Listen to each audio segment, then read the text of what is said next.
Badr Bellach, bonjour. Bonjour Céline.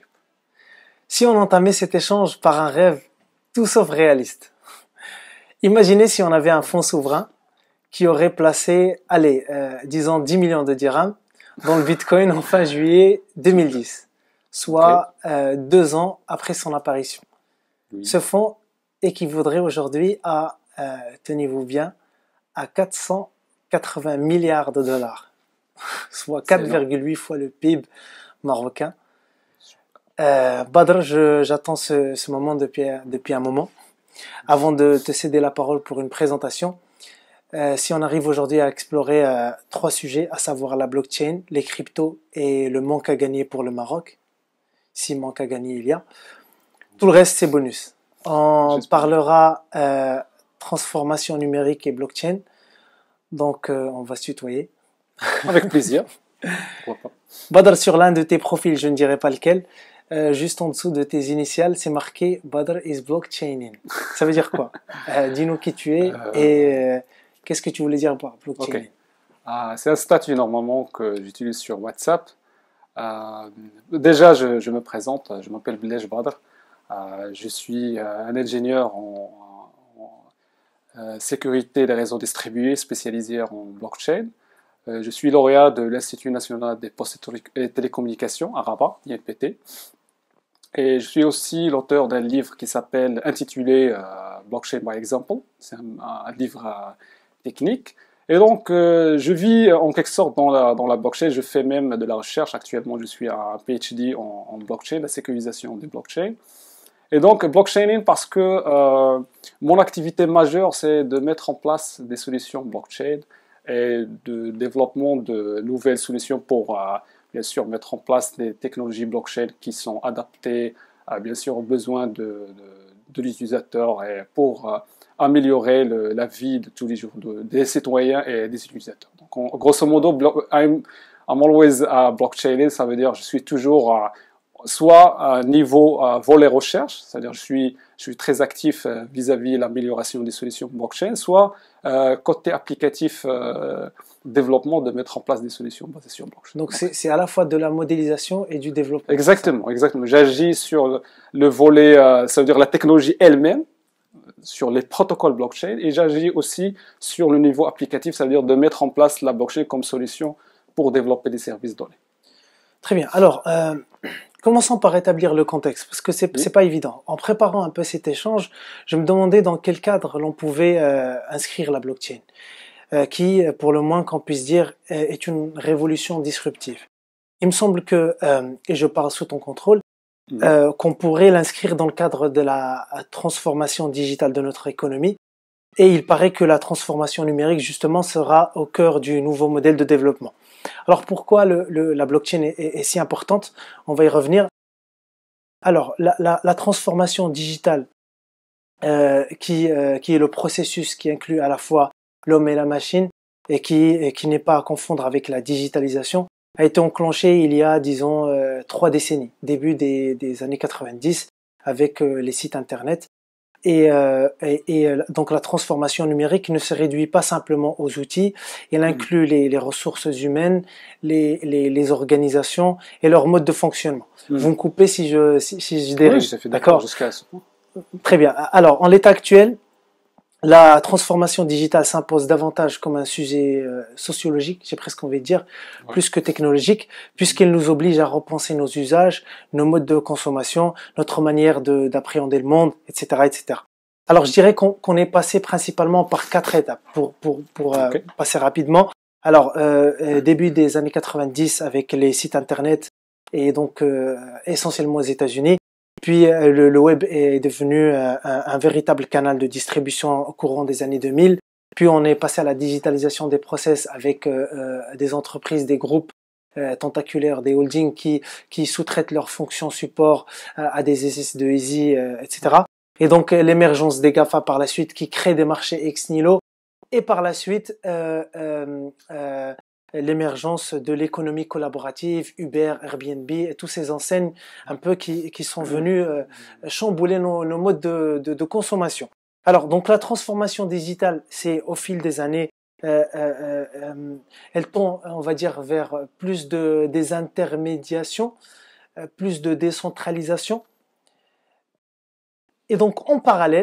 parallèle, la blockchain est une évolution qui est Oui, en parallèle, une technologie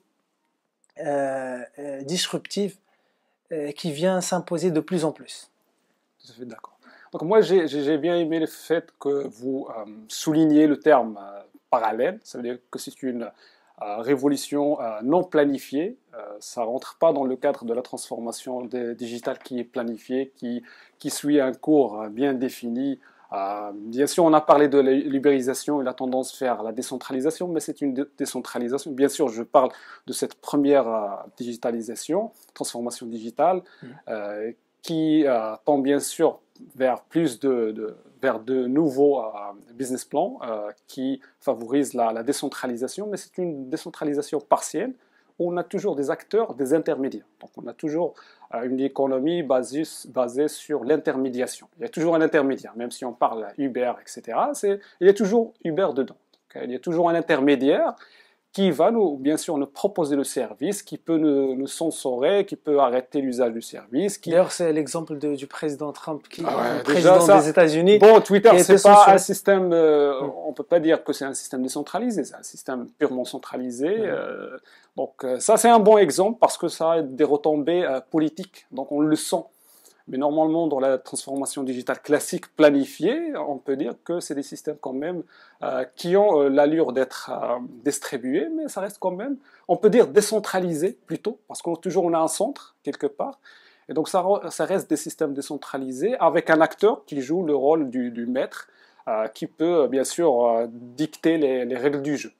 Et donc cette économie-là tous ces modèles économiques ont une défaillance majeure qui réside dans l'existence de bien sûr, de cette autorité-là qui peut bien sûr dicter, comme j'ai dit, les règles des jeux. Vous avez cité l'exemple de Twitter. Twitter, il bénéficie en quelque sorte d'un monopole dans ce secteur-là.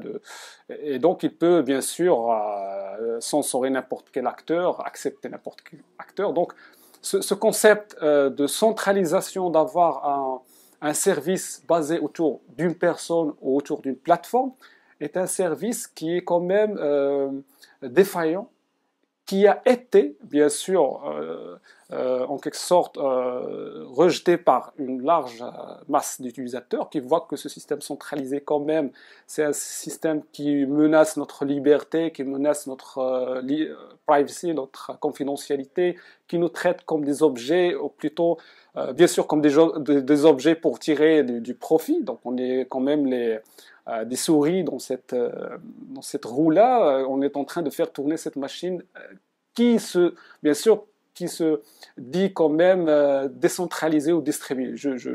Bien sûr, je parle d'Uber. Uber, ça reste quand même un système centralisé. Et donc, la riposte, ou plutôt la réaction à ce système digital décentralisé en quelque sorte, To euh, some extent, décentralisé. exactement, tout ça m'excède. Donc, à un certain niveau, la réponse est bien sûr et pour le modèle de transformation digitale centralisé slash décentralisé à un certain niveau, et aussi au système financier qui est aussi centralisé. Et donc la réponse, le blockchain est une réponse contre ces deux modèles-là qui existent, contre ces deux modes. Que ce soit le système, le mode centralisé digital dans le monde existant. Actuellement, on parle de ce qu'on appelle les DApps, les Decentralized Apps, des applications décentralisées, ça veut dire d'avoir un Twitter décentralisé, que personne ne peut jouer le rôle du maître, d'avoir des moteurs de recherche décentralisés. Tous les services existants, on essaie de les porter via la blockchain vers ce qu'on appelle les DApps, les applications décentralisées. Mais aussi, contre un deuxième facteur important, c'est la finance centralisée, où la banque, il joue le rôle du maître, il peut nous dicter aussi les règles du jeu financier. Et vous savez bien sûr que la finance actuelle, c'est une finance hasardeuse, compliquée, c'est de l'alchimie moderne. Actuellement, moi, je dis toujours à mes amis, vous savez, les alchimistes existent actuellement, et c'est les banquiers. Et donc, la blockchain et la crypto, il vient comme une riposte, bien sûr, des gens comme Satoshi Nakamoto qui comprennent bien sûr la sphère.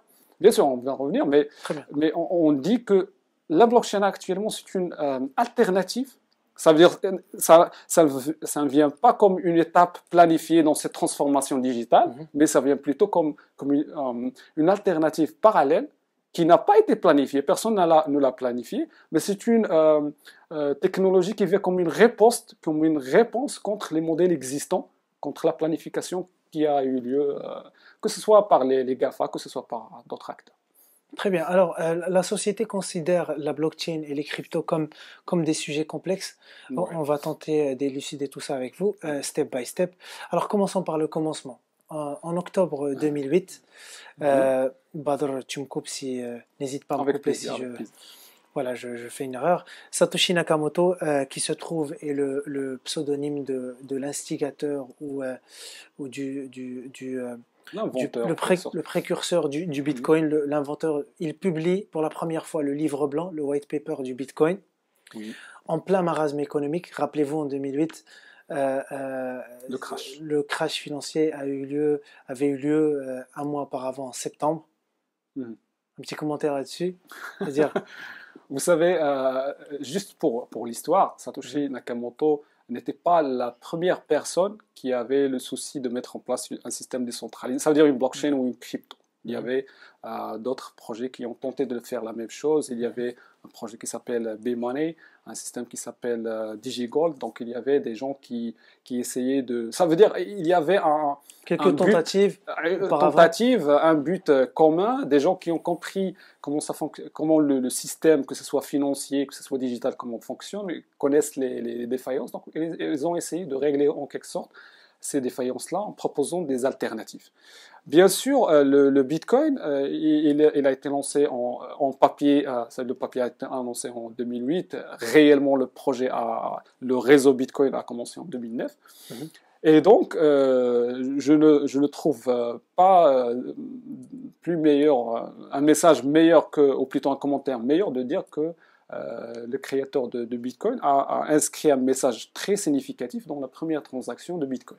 Et le message inscrit dans la première transaction, c'était Chancellor on brink of second bailout for banks. Ça veut dire le gouvernement, en quelque sorte, est en train d'aider pour la deuxième fois les banques. Bien sûr, c'est un article, un titre d'un article qui est apparu sur The Times. Mais c'est un article qui a une signification très importante. On vient de voir, bien sûr on parle de 2008, on vient de voir le crash qui a été causé par les banquiers. C'est pas moi ou les auditeurs qui l'ont causé, mais c'est des banquiers qui ont, avec des schémas complexes du subprime, ils ont fait sauter le système financier.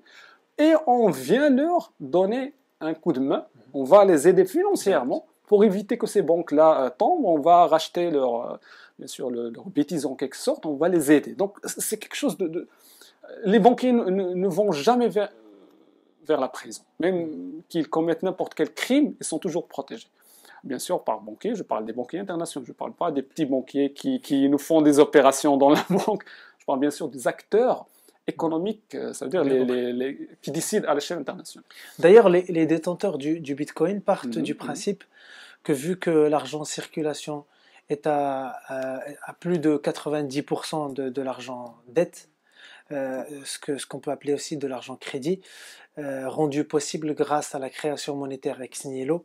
Je vous renvoie entre parenthèses à une interview faite avec Rachid Achachi que vous pouvez télécharger, que je mettrai en bas de la description. Et donc, pour tous les utilisateurs ou les détenteurs du Bitcoin, ce qui garantit finalement le maintien du système, c'est cette confiance aveugle que l'on a dans cet argent dette finalement. Et donc, si on fait tourner une monnaie sans aucune third party, sans aucun intermédiaire, un garant, sans aucun garant, dans le sens garant, et qui n'est détenu finalement par personne, avec une distribution assurée, par un algorithme qui garantit, on va dire, sa rareté, il y a moyen que ça marche. Et ça marche. Ça marche. Par expérience. Très bien. Alors. Bitcoin marche depuis 2009, nickel.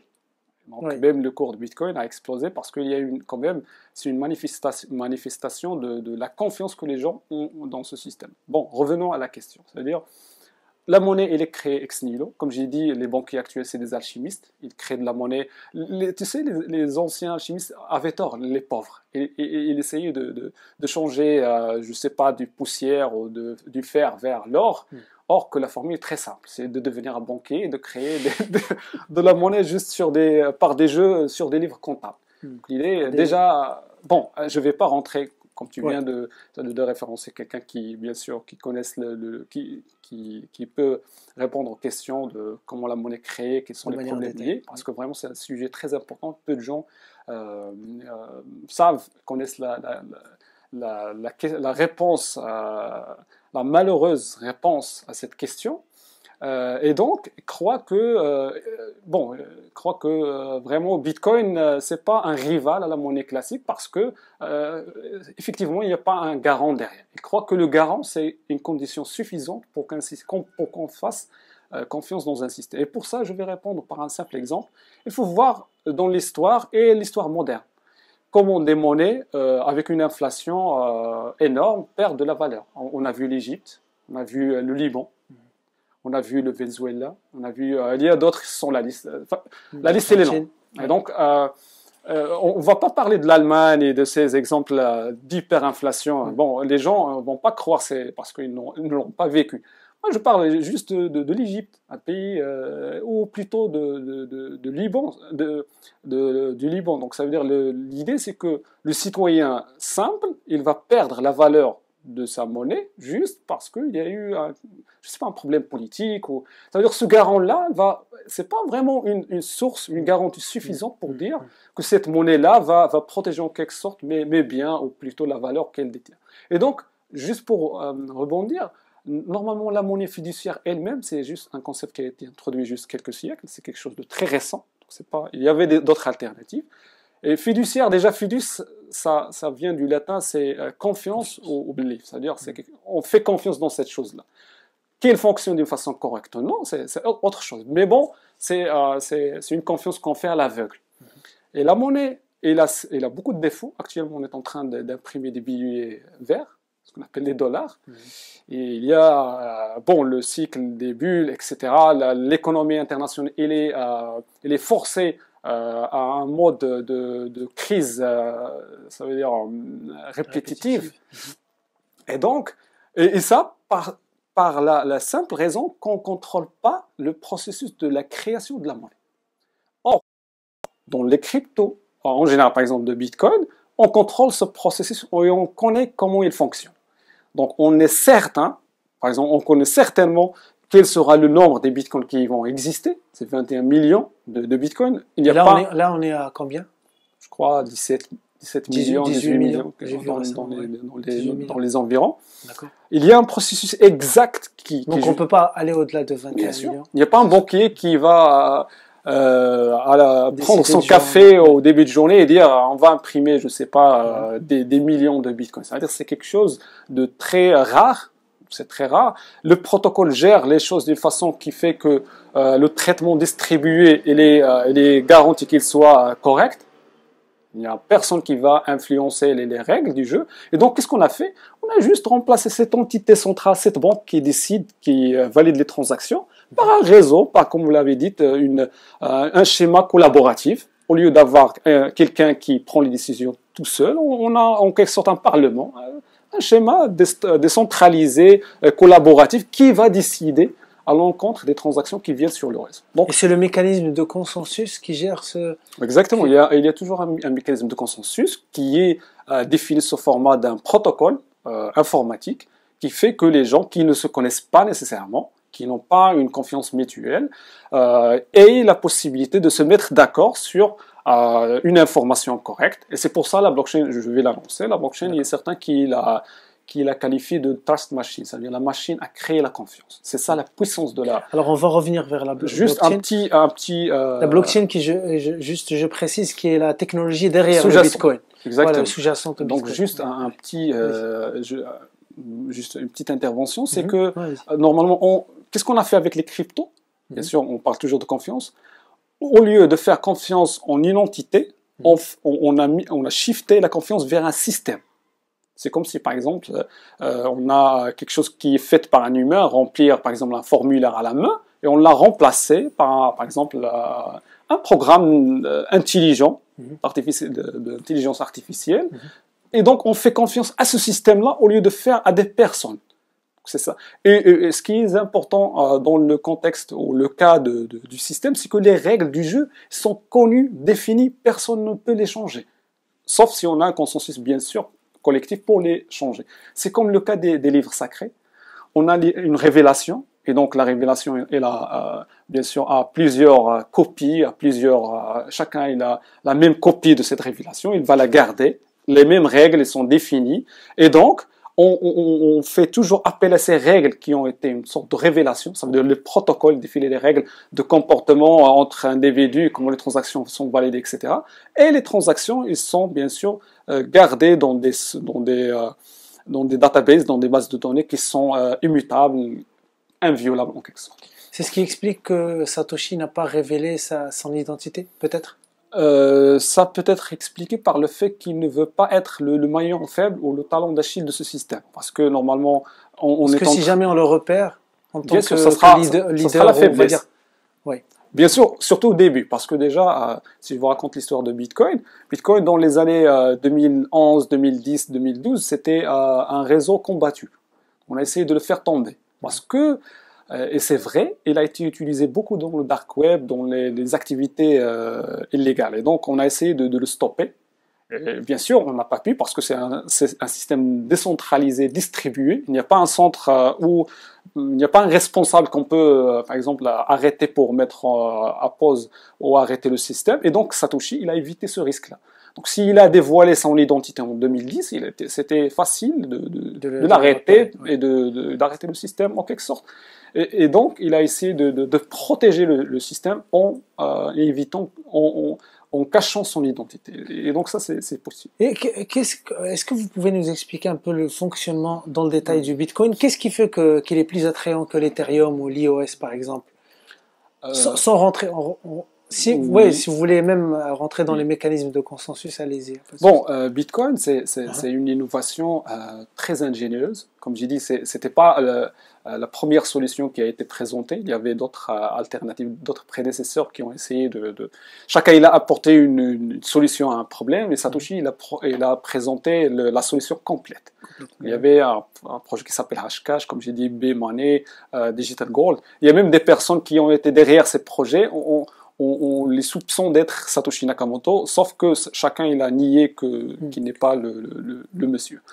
Donc l'idée, je dis le monsieur ou la dame, donc je ne suis pas ravi de langage. Ah ouais, le père fondateur. Oui, parce que le nom Satoshi Nakamoto, ça représente un homme. Ah ouais. Donc l'idée, c'est que, juste pour éviter qu'on ait des problèmes liés... ou plutôt même un groupe, parce qu'il y a certains qui disent non, c'est pas une seule personne, mais c'est un groupe. Donc, Bitcoin, comment ça fonctionne? Donc, c'est une monnaie. Déjà, le qualificatif, c'est une monnaie, comme le présente Satoshi dans son papier, c'est Electronic Cash System. Et donc, c'est une monnaie électronique instoppable. Donc, l'objectif, c'était de créer une monnaie instoppable que les États-Unis ou je ne sais pas, le CIA ou n'importe quelle entité ne peut pas arrêter. Il n'y a pas, comme j'ai dit, un maillon faible qu'on peut par exemple utiliser pour stopper le système. Donc, l'idée, c'est de mettre en place un réseau distribué. Donc, la première composante, c'est qu'il se base sur un réseau peer-to-peer. Ce qu'on appelle les réseaux peer-to-peer, c'est des réseaux où il n'y a pas tous les nœuds, où tous les acteurs ils sont égaux. Ils ont le même pouvoir, sont des serveurs, ils sont aussi des clients.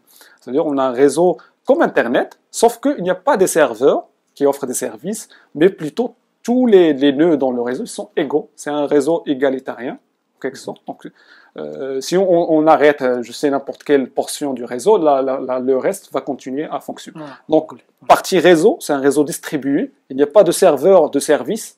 C'est pas comme par exemple YouTube. Donc, il y a des services de Google. Si ces serveurs-là tombent, le service il est arrêté. Dans le cas de Bitcoin, tout le monde offre le service. C'est un réseau distribué. C'est ce qu'on appelle des réseaux distribués, ou plutôt d'une façon plus précise, c'est un réseau peer-to-peer. Des réseaux qui communiquent entre entités directement. On ne passe pas par un tiers. Dire que le peer-to-peer, c'est un protocole? Non, non, c'est pas. Bon, C'est pas le c'est nom. un qualificatif qui présente une architecture soit des protocoles, soit de réseaux. L'idée, c'est que la communication, il est directe entre individus. Ça passe pas par un tiers. C'est du D'accord. pire à du pire. D'accord. Donc, on a première composante, un réseau distribué à travers le monde. Il y a un schéma, je peux partager avec vous par la suite, qui donne vraiment la vue du réseau Bitcoin sur le monde. On peut voir, par exemple, les nœuds qui sont en Afrique, en Europe, au Japon. Donc, c'est un réseau mondial. C'est un Internet parallèle, en quelque sorte. Deuxième composante, c'est qu'on a bien sûr, ces acteurs-là, dès qu'ils joignent le réseau, doivent avoir un historique pour juger. C'est en quelque sorte, chaque nœud, il va jouer le rôle d'une banque, en quelque sorte. Donc, il doit disposer d'un système pour stocker les transactions, d'un ledger, ce qu'on appelle un ledger. Donc, le concept, le réseau Bitcoin, c'est un réseau de paiement, et donc l'activité numéro 1, c'est la validation des transactions. C'est l'activité numéro 1 du réseau. Les gens vont s'échanger des transactions, donc il doit y avoir quelque part quelqu'un qui doit valider les transactions. Dans les schémas centralisés, on avait toujours une entité, donc une entreprise qui va collecter les transactions, les valider et décider, comme les banques, comme le font actuellement, au Visa par exemple, au Mastercard dans le cas des paiements internationaux. Dans ce schéma décentralisé, c'est plutôt tout le monde qui décide. Et pour que chacun décide, il dispose d'une copie des informations liées à cet usage-là, qui est bien sûr la monnaie Bitcoin, ça veut dire les comptes des gens avec les transactions qui ont été reçues. Le track record, l'historique. Track record. C'est un ledger, chacun il a sa copie, ok, et à base de cette copie-là, je vais décider vis-à-vis les transactions qui vont venir dans l'avenir. Par exemple, moi, CIO va m'envoyer une transaction, je ne sais pas, vers CMI. Moi, je suis un acteur tiers, donc j'ai un record. Je connais ton solde, je connais son solde, son adresse. Il y a un mécanisme de cryptographie qui m'assure que c'est vraiment CIO qui a initié la transaction, pas quelqu'un d'autre. Donc il y a des mécanismes de protection. Une fois que je reçois la transaction, à titre individuel, je peux décider est-ce que cette transaction il est valide ou non. Et donc, chacun décide à côté, ça veut dire vis-à-vis de la transaction, et en appliquant un consensus mécanisme, on va en quelque sorte voter collectivement sur le sort de cette transaction-là. Est-ce qu'il sera validé ou non? S'il est validé, chacun va la dupliquer, bien sûr, mettre à jour la blockchain, ça veut dire le ledger dont il dispose. Par exemple, diminuer ton compte et alimenter le compte du récepteur, et bien sûr, enregistrer la transaction qui a été envoyée. Donc ça, c'est le deuxième composant, ça veut dire c'est un ledger, un track record dans lequel on va enregistrer les transactions. Pourquoi? Parce que chacun, il ne fait confiance qu'à la copie dont il dispose, parce qu'il ne fait pas confiance aux autres. Donc c'est un réseau basé sur une notion granulaire, donc chacun décide ça veut dire À sa petite échelle. À sa petite échelle, et on va après décider à grande échelle via un consensus mécanisme. Par exemple, on va simplifier les choses, on va dire qu'il y a un vote. Chacun va lever sa main, par exemple, même si on ne le fait pas comme ça dans le réseau, mais on va décider collectivement en appliquant un protocole qui va nous dire voilà le résultat par exemple, du vote. Et donc la transaction il a été validée. Une fois il est validé par l'ensemble du réseau, par la majorité, tous les autres, et il duplique la transaction. Sauf que c'est pas de cette simplicité-là. Normalement, pourquoi on dit blockchain? Parce que juste ce registre-là, il est structuré d'une façon très spéciale. C'est que à chaque intervalle temporel, on va valider un ensemble de transactions, non pas une seule. C'est stupide donc de valider les transactions l'une à l'autre, mais normalement, à chaque intervalle temporel, on va collecter un ensemble de transactions. On va les valider à la fois. Et une fois ils sont collectés, valides, c'est-à-dire acceptés par le réseau, cet ensemble-là, ce bloc, c'est ce qu'on appelle un bloc, c'est juste une unité logique. On peut dire liste. Le bloc, c'est juste une nomination qui a été choisie par Satoshi Nakamoto. Donc on va prendre cette liste-là et l'ajouter à l'historique. Et donc à chaque fois, on ajoute liste, on ajoute liste. Et on a l'autre partie, blockchain. Il y a un chaînage entre ces listes-là. C'est un chaînage cryptographique qui fait que on prend un bloc, on va calculer une empreinte, c'est une empreinte cryptographique, on va la mettre dans le bloc suivant. Donc c'est juste ça, c'est juste pour assurer l'intégrité de l'information, qu'il n'y a pas quelqu'un qui a modifié une transaction dans un bloc passé. Et la troisième composante, comme j'ai dit, la première, c'est le réseau distribué. Le deuxième, c'est un ledger, chacun il a une copie de la blockchain. Je ne sais pas si je peux citer l'exemple du petit carnet de l'épicier. Donc ça va rapprocher davantage le concept de ce ledger dupliqué. Parce que normalement, je ne sais pas, au Maroc, on a un système chez les épiciers et les citoyens. Donc l'idée, c'est que moi, j'ai pas à payer l'épicier, j'attends mon salaire. Qu'est-ce que je fais? Je vais faire des transactions journalières. Et moi, j'ai un livre, j'ai un carnet. L'épicier, il a un carnet. Donc voici le ledger que je viens de citer. Exactement. Chacun a une copie. Il ne fait confiance qu'à sa copie. Et donc moi, j'ai pris par exemple du sucre. Je vais noter le jour J, j'ai pris sucre à 50. Bon, je vais dire quelque chose. Oui. À 13 dirhams. D'accord. Toi, tu vas dupliquer la même information chez toi. Et on va continuer à faire ça. Chacun il valide les transactions et l'accepte. Et à la fin du mois, on va faire bien sûr la soustraction et je vais te payer la somme, par exemple, qui est due. Donc l'idée, c'est que la confiance là, elle est gérée par une duplication d'informations. Chacun a sa copie du ledger. Il n'y a pas un ledger centralisé auquel on accède et on va retrouver l'information pour décider. C'est la même chose dans un réseau. Sauf qu'en plus de ça, il y a un consensus. C'est la troisième. D'ailleurs, le nom du consensus du Bitcoin, c'est Proof of Work. Proof of Work. C'est ça, exactement. À distinguer de Proof of Stake pour l'Ethereum ou Delegated Proof of Stake pour l'IOS, c'est ça? Bon, il y a une panoplie. Oui, il y a une panoplie, mais en quelque sorte, ils reprennent la même idée. C'est juste chacun il l'a fait à sa manière. Donc l'idée c'est que on a une information dupliquée, etc. Un réseau distribué. Comme j'ai dit, la troisième composante c'est le consensus mécanisme. Le consensus mécanisme, il essaie de pallier un problème. C'est que les validateurs peuvent tricher. Donc moi je peux bien sûr j'ai la copie, je peux être ton complice par exemple. Je peux par exemple dire cette transaction il est valide et il ne l'est pas. Et donc, l'idée, c'est comment on va décider à un titre macroscopique, au niveau du réseau collectif, vis-à-vis d'une transaction donnée. Donc, l'idée, c'est que on va mettre en place un consensus mécanisme, c'est un processus qui va rendre l'opération de tricher une opération coûteuse. D'accord. Et, bien sûr, après cette opération, qu'elle soit coûteuse, il y a une deuxième étape qui est la possibilité que le reste du réseau peut vérifier la transaction, sa validité, et aussi le sort de cette transaction, de cette opération coûteuse. Je vais m'expliquer davantage. Dans le cas de Bitcoin, qu'est-ce qu'on va faire? Les gens, dans un intervalle temporel donné, tous les membres du réseau se portent volontaires, bien sûr, les gens qui veulent être mineurs, et on va voir pourquoi à la fin, parce que c'est lucratif, il y a du gain derrière. Bon, je vais me porter volontaire pour être, et n'importe qui peut être validateur. Peut participer à cette opération de validateur et celui qui ne veut pas participer, il est libre. Donc c'est pas quelque chose d'obligatoire, mais c'est quelque chose de très intéressant à rejoindre. Donc qu'est-ce que je vais faire? Moi je suis un validateur, je vais construire un bloc, l'ensemble des transactions que j'ai collectées individuellement, que je crois sont valides, donc je vais former mon bloc, mais je ne vais pas le proposer directement. Parce que ça sera une opération simple que tout le monde peut faire, et donc les tricheurs, même les tricheurs, vont spammer le réseau en créant des blocs, de faux blocs. Qu'est-ce qu'on doit faire? On a demandé aux validateurs, s'il vous plaît, avant de nous proposer vos blocs, faites une opération coûteuse qui est un calcul, quelque sorte un brute force, basé sur les informations que vous avez collectées dans votre bloc. Cette opération va nécessaiter un investissement matériel, déjà, primo. Secondo, va consommer de l'électricité. C'est le matos exactement, c'est le matos nécessaire pour le mining, etc. Le mining et l'électricité. Le mining, c'est la production du Bitcoin, on va dire. On va venir à l'étape de la production. Donc ça, c'est l'opération de mining que je suis en train de présenter. Donc, on leur demande de faire un minage, une opération de calcul, un brute force. C'est comme si, par exemple, je cache une valeur, un chiffre de, je sais pas, je vais dire quelque chose de 50 chiffres, par exemple, un nombre de 50 chiffres, et je vais dire celui qui va le deviner, il sera la personne qui va proposer le bloc au réseau. Bien sûr, pour deviner, on va faire des opérations de devinette.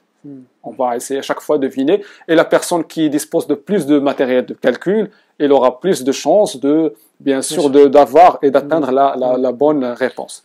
Dans le cas du Bitcoin, c'est des opérations de calcul, et donc De tout le brute force. réseau concourt pour Exactement. résoudre Exactement. Il y a une compétition. opération mathématique. On va Exactement.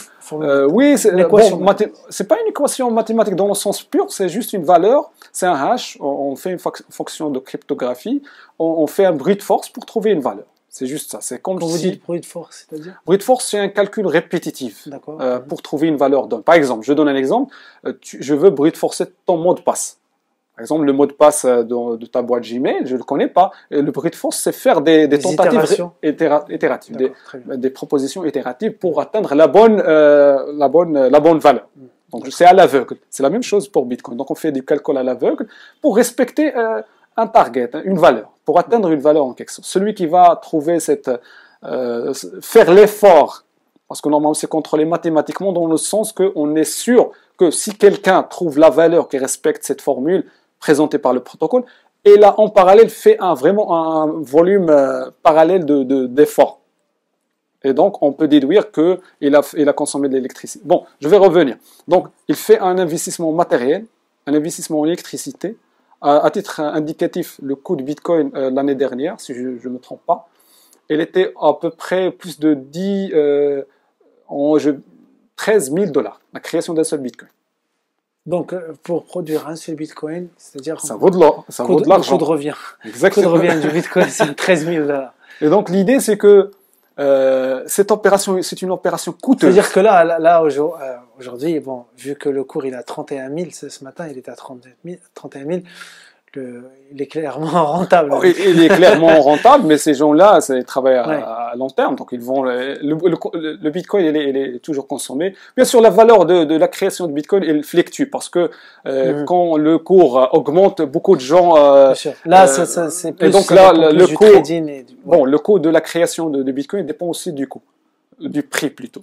Donc l'idée, c'est que, comme j'ai dit, ce consensus mécanisme, c'est une opération de calcul qui a pour objectif d'impliquer les validateurs et de leur faire dépenser de l'argent et en matériel et en électricité pour que cette opération ne soit pas ouverte à tout le monde. Et pour tout détail, ça veut dire de faire éloigner d'écarter les tricheurs. Et donc moi, pourquoi? Parce que quand je vais faire cet effort, j'aurai le pouvoir de proposer mon bloc au reste du réseau. Le reste du réseau va aussi qui est compétiteur, ça veut dire qui est compétiteur, ça veut dire adversaire en quelque sorte. Et là, le pouvoir de vérifier après moi. Donc après que j'ai créé ce bloc et j'ai dépensé beaucoup d'argent, le reste du réseau va prendre mon bloc et chacun, il va reprendre sa copie de blockchain et il va faire une revalidation. Est-ce que ces transactions vraiment sont correctes ou non? Donc si je triche, je vais perdre tout mon investissement que je viens de faire. Et en plus que ça, si je ne triche pas, j'aurai une récompense qui est les bitcoins nouvellement créés. Et donc, c'est en quelque sorte, c'est la théorie des jeux. Donc, en quelque sorte, je connais les règles, il y a c'est-à-dire des adversaires, et j'ai un gain à faire. Et bien sûr, j'ai une perte possible que le réseau peut m'infliger si je triche. Et donc, logiquement, personne ne peut tricher, sauf que si la majorité des acteurs du réseau sont des tricheurs. Ce qu'on appelle plus de 51% attaque. C'est-à-dire, si plus que la majorité dans le réseau elle est malhonnête, là, on peut vraiment dire que le monsieur, il peut tricher. Pourquoi? Parce que quand il va, bien sûr, donner son bloc au reste du réseau, le reste du réseau, la majorité, elle est complice et donc ils vont accepter son réseau. Sauf que, il y a un facteur économique que le reste du réseau a intérêt que le bloc ne se casse pas, le réseau ne se casse pas. Pourquoi? Parce que le cours de Bitcoin, il dépend de sa notoriété comme étant une monnaie sécurisée et bien sûr source de confiance. D'accord. Donc il y a une liaison directe entre la sécurité des systèmes et la confiance et le cours du Bitcoin. Donc les adversaires ne vont jamais te laisser casser leur propre fonds. Parce que déjà ils ont des investissements, ils ont des Bitcoins qu'ils ont accumulés. Donc c'est un jeu en quelque sorte technique et économique. Il y a un enjeu économique pour les gens. Et donc le système, ce schéma-là fait que le système il est protégé et il est vivant. Même si on essaie de l'attaquer, les gens peuvent détecter une attaque et répondre directement. Comment ils peuvent répondre, par exemple? Je te donne un exemple. Puissance de calcul. Donc, par exemple, on peut dire, une bêtise que beaucoup de gens disent. Bon, un pays peut créer, je sais pas, des data centers et attaquer Bitcoin. Donc, il va valider son bloc et casser le système. Donc, ça, c'est un schéma en quelque sorte théorique qui peut être posé. Ils ne savent pas qu'il y a un réseau vivant derrière. Les gens, dès qu'ils vont détecter, déjà le protocole s'autorégule contre une rentrée massive de la puissance de calcul. Je ne vais pas rentrer dans les détails, mais il a c'est le designer, Monsieur Satoshi, il a mis en place un mécanisme. Satoshi. Monsieur Satoshi. Bon, le concept, c'est que le protocole peut s'autoréguler, ça, pour les experts, mais pour les gens normaux, je peux dire aussi les gens suivent de près l'évolution du réseau. C'est-à-dire, c'est un acteur entre, on a un système transparent, on voit tout ce qui se passe. On peut voir qui a miné le bloc, qui l'a proposé, qui l'a accepté, etc., etc. Donc, si je détecte un bloc qui est malicieux, automatiquement, l'ensemble des acteurs honnêtes vont migrer vers une copie qui ne contient pas ce bloc-là. Ah, d'accord. Donc, on a un réseau qui est vivant. Donc, c'est très difficile quand même à casser. C'est pas comme, je sais pas, un système comme si on écrit, par exemple, en utilisant un stylo sur un carnet, si je peux mettre n'importe quelle bêtise et c'est difficile à éraser. Normalement, l'idée, non, c'est que même si une information rentre sur la blockchain, un bloc qui est, par exemple, non valide, le reste du réseau peut facilement rejeter cette copie de blockchain, rejeter ce bloc-là. Donc, c'est trois composants, juste pour conclure. La blockchain, c'est un réseau distribué, dans le vrai sens du terme. Un ledger, parce que beaucoup de gens ils définissent la blockchain comme étant juste une base de données de stockage distribuée. Ça, c'est juste une partie de la technologie. Une base de données distribuée dans un serveur contrôlé par CAU, ça vaut rien. Mais normalement, blockchain, c'est l'intersection de trois éléments. Un réseau peer-to-peer décentralisé, un ledger, bien sûr, distribué, dupliqué, chacun sa copie. C'est comme un livre sacré, chacun il a sa propre copie, il apprend par cœur. On a tous la même copie. Et ça qui est dingue. Exactement, et c'est protégé. Même si quelqu'un veut, par exemple, changer un verset coranique, il ne le fera jamais parce qu'il y a des millions de gens des millions de copies. Exactement, millions de copies qui sont. Oui. Et donc, ce ledger-là, qui est immutable parce qu'il a des caractéristiques, il est immutable et il est transparent. Tous les gens peuvent accéder à l'information et il est immutable dans le sens une information, une fois inscrite par consensus, ne pourra jamais être modifié. Et le troisième composant, c'est le consensus mécanisme, l'affaire du minage qu'on vient d'être. Pourquoi les gens ont peur du Bitcoin? Alors bon, on reviendra sur cette question. Alors pour vous, finalement, le Bitcoin, c'est money of Internet ou Internet of money? C'est l'argent d'Internet? C'est une question très intéressante. Vous savez que Milton Friedman, je pense sur une vidéo, avait... Si j'arrive à la trouver, je vais mettre le lien en description. Oui, super. Il avait prédit l'arrivée du... Oui, j'ai vu ça. So that I think that the Internet is going to be one of the major forces for reducing the role of government. The one thing that's missing, but that will soon be developed, is a reliable e-cash, a method whereby on the Internet you can transfer funds from A to B without A knowing B or B knowing A. The way in which I can take a $20 bill and hand it over to you, and there's no record of where it came from. And you may get that without knowing who I am. That kind of thing will develop on the Internet, and that will make it even easier for people to use the Internet. Of course, it has its negative side.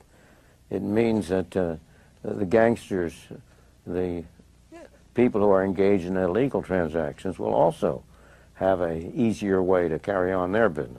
Logique d'avoir une réponse à ça. Donc beaucoup de gens, surtout les gens qui connaissent vraiment la mécanique de la finance, ils disaient que on ne pourrait pas continuer comme ça. Il fallait bien sûr avoir une alternative. Et l'alternative est venue au bon moment, en 2009. Et donc, pour répondre à la question, est-ce que Internet of Money of Internet, normalement, Money of Internet, c'est logique. Parce que c'est une monnaie qu'on va utiliser par Internet. On ne va pas l'utiliser par carte ou par vote. Bon, par carte, on l'utilise actuellement, mais c'est un système très, ça veut dire très adapté à sa forme digitale, à Internet. Dans sa forme digitale, il est adapté à Internet. Donc, je veux payer par Internet, c'est facile que j'utilise Bitcoin. C'est vraiment un moyen de paiement parfait. Je ne suis pas ici pour dénombrer ses avantages, mais ces avantages sont clairs. C'est un système digital, donc ça matche parfaitement avec la nature digitale d'Internet. Donc l'idée de dire monnaie of Internet, c'est quelque chose par défaut. Donc je ne crois pas vraiment qu'il y a une particularité dans ce qualificatif-là. Par contre, l'autre qualificatif qui est Internet of Money, ça c'est plus intéressant. Et ça, normalement, l'idée était dans les années 2014-2013, c'est la vague où les gens parlaient beaucoup de blockchain, Bitcoin. Donc, il y avait aussi une évolution parallèle qui est Internet of Things, l'Internet des objets. Oui. C'est d'avoir un monde connecté, des objets connectés avec Internet. Donc, on peut payer ce qu'on appelle machine to M2M payment, c'est des machines qui payent des machines. Je donne un exemple qui a été toujours commercialisé. Le réfrigérateur, il va par exemple consulter le stock, je ne sais pas, du yaourt ou quelque chose. Il ne va pas trouver par exemple le stock, par exemple il y a expiration de stock, je ne sais pas, quelque chose par exemple. Il va demander à un fournisseur de ça se fait déjà, ça se fait déjà aux États-Unis. Bon, je parle à l'époque de 2014-2013, c'était vraiment une tendance. Et l'idée, c'est vraiment de dire, on va créer en parallèle de Internet of Things un Internet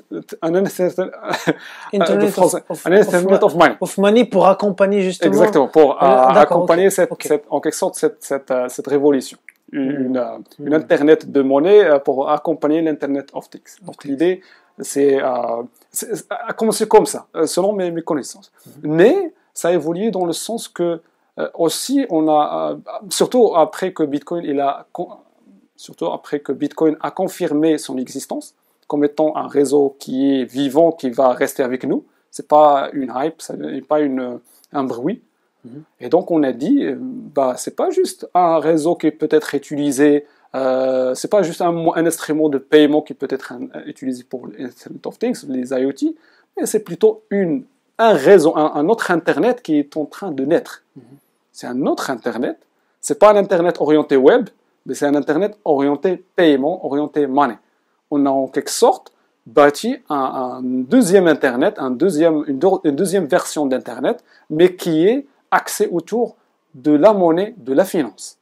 Ce qu'on appelle aussi, on parlait de la DeFi, Decentralized Finance, où en général, même le web, on essaie de migrer vers le web 3. Donc on a en quelque sorte, on a fini par créer un Internet, une nouvelle version d'Internet, qui se base techniquement parlant sur Internet existant, mais qui n'offre pas des services à la classique, des services centralisés qui ont des défauts, mais plutôt des services financiers innovants, décentralisés, et non pas juste financiers, mais aussi applicatifs qui offrent n'importe quel type de service. Comme j'ai dit tout à l'heure, il y a des idées de Twitter décentralisé, de YouTube décentralisé, etc.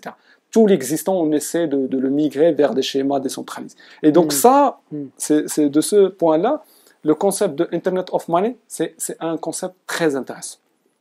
Très bien. Vous vous rappelez la première fois que le Bitcoin s'est émissé dans le débat public au Maroc?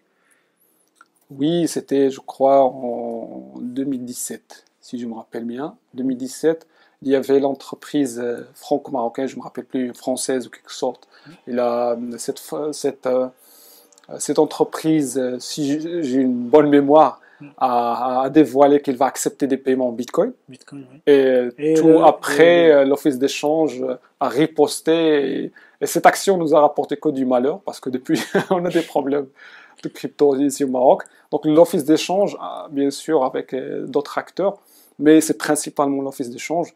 Il s'est prononcé sur... Banque Maghreb aussi qui s'est prononcé moyennant un communiqué. Bon, le Banque Maghreb, c'était juste en quelque sorte injecté dans l'affaire. C'était pas vraiment le moteur de cette décision. Le moteur, c'était l'Office d'échange plutôt. Je me rappelle, j'avais un débat dans une émission radio avec l'un des représentants de l'Office d'échange. Et donc, c'était une riposte contre cette action qui a été entreprise par cette entreprise, et que je crois qui n'avait pas de sens, sauf de faire un buzz. Parce qu'une entreprise qui va accepter des paiements Bitcoin en 2017, ça n'avait pas de sens, vraiment. C'est juste aujourd'hui, ça a du sens. Ouais, ça a du sens, mais quand même, je crois que l'interdiction devait être au moins destinée aux aux entités, aux entreprises, aux personnes morales, au moins. Qu'est-ce qu'on risque quand on détient des cryptos? Comme individu, Comme comme individu, on risque en tant ici au Maroc qu'individu. malheureusement la prison. Je vais vous partager avec vous un article sur Média 24 qui malheureusement a reporté des cas de condamnation d'utilisateurs de cryptocurrencies. Il y a même des condamnations de moins d'une année de prison, malheureusement, pour des gens, pour différentes histoires. Chacun a sa propre histoire, mais le facteur commun en quelque sorte, c'est l'usage des cryptos. Des cryptos. Dans d'autres cas, c'était bien sûr, ils étaient acquittés. Donc il y a un vide juridique qui fait que les tribunaux marocains ne savent pas comment réagir vis-à-vis vraiment cette affaire, parce que déjà, les cryptos ne sont pas définis par la loi. Comment on est en train de parler de quelque chose qui n'a pas une présence juridique. Donc, déjà, il y a un vide concernant la définition, il y a un vide concernant l'interdiction, parce que l'interdiction il est basée sur une loi qui dit que les Marocains n'ont pas le droit d'obtenir ou d'avoir des biens à l'étranger. Sauf que dans le cas des cryptos, il n'y a pas la notion de territoire. Il n'y a pas un bitcoin qui existe en France ou un bitcoin qui existe au Maroc. Je viens de dire que c'est un réseau décentralisé. Il y a des ledgers. J'ai un Marocain qui mine un bitcoin, j'ai mes informations chez lui. Il n'y a pas une idée. Le bitcoin n'existe pas comme une monnaie existante. C'est comme la monnaie scripturale, c'est juste des chiffres, c'est juste des transactions qui sont enregistrées. Il n'y a pas un coin que j'ai dans ma poche, je ne sais pas. Donc l'idée c'est que de par les territoires dans le contexte des cryptos, c'est quelque chose qui est absurde en quelque sorte. Mais bien sûr, l'office d'échange, ou plutôt les régulateurs marocains n'ont pas le temps. Ils croient que vraiment cette économie, si on la qualifie comme telle, ne vaut pas la peine d'être régulée, etc. Donc on l'interdit. Ça me fait penser un peu à l'époque des Uber, des Airbnb, Oui, de l'économie collaborative. Eux, par contre, ils ont su profiter du vide juridique. Hein. Parce que peut-être du fait qu'ils sont centralisés, justement. Ouais, exactement. Voilà. Parce qu'ils ont un tas de représentants. Et voilà, exactement. C'est ça. Et donc, ils ont su s'engouffrer dans des brèches. Et bon, ce qui est marrant dans cette histoire, moi, je trouve, c'est que la transformation numérique, on en parlait tout à l'heure, envahit tous les métiers sans exception. Mais c'est toujours attaqué, on va dire surtout avec l'économie collaborative, aux opérateurs privés. Là, la blockchain, elle s'attaque aux États. La transformation numérique s'attaque à tout le monde. S'attaque à tout le monde, que ce soit privé, que ce soit public. Parce que c'est une réponse, comme j'ai dit, contre le schéma actuel. L'État a été plutôt bien servi par le digital jusque-là avec le e-gov. Bref. Pourquoi on a peur de la blockchain au Maroc? Est-ce que cette peur, elle est justifiée, à votre avis? Je peux être en désaccord avec vous. Oui, bien sûr, parce que normalement, le Maroc, en quelque sorte, même M. Jouet l'a dit, on n'est pas contre la blockchain comme telle, comme technologie. Les crypto-monnaies, nous sommes passés, effectivement, nous avions dit, on n'a pas de texte pour interdire, et que nous avons pris le biais de la protection du consommateur pour sortir notre communiqué. Et d'ailleurs, c'est un communiqué conjoint, ministère des Finances, Banque al-Maghreb. Ce n'est pas uniquement Bien, je peux vous dire que même à ce moment-là, les organisations internationales, et en particulier le Fonds monétaire international, avaient la même position. C'est-à-dire une position de dire, il faut parler de crypto-actifs et non de crypto-monnaie, et il faut indiquer aussi les risques inhérents à l'émission de ces crypto-actifs. Parce qu'on a vu s'effondrer des cours d'une façon invraisemblable. Et que les gens qui veulent spéculer là-dessus prennent conscience qu'ils ont des risques en face d'eux et qu'ils assument la responsabilité de ces risques. Bien, en revenant vers le Fonds monétaire international, on voit une évolution qui est plutôt vers le fait que, pourquoi pas, en entourant, etc., Et puis, il y a des banques centrales qui ont commencé à émettre ou à réfléchir à émettre leur propre crypto-monnaie. Bien. Ben, devant ces évolutions, on s'est dit, nous, puisque nous avons adapté notre feuille de route, nous avons adopté notre feuille de route digitale, dans le cadre de cette feuille digitale, bien, il faut inscrire la crypto-monnaie.